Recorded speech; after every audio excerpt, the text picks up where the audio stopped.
everyone, I'm Marina. Hi everyone, I'm Alexa. So today I want to talk about fundamentals of computers. This includes a variety of topics such as networking, binary, software, coding, hardware, and much more.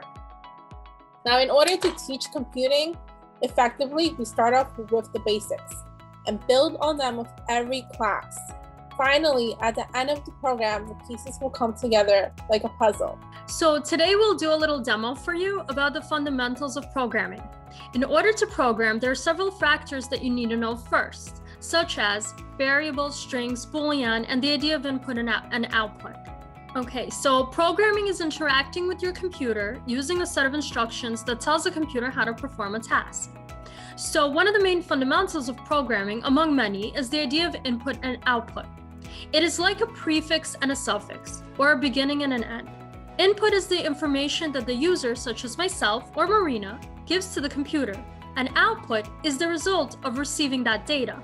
Marina will demonstrate. Okay, so in this specific example, this little man needs to head to the end of the dock in order to hop aboard. So we are feeding him a set of instructions, which is also called the input. In this case, we have the input as when run, move forward, turn right, and move forward twice. Using these set of instructions, this little man will reach the end of the dock to hop aboard the boat, which would also be the output.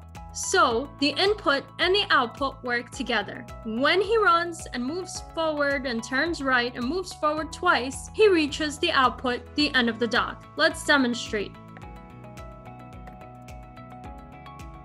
And here we have it.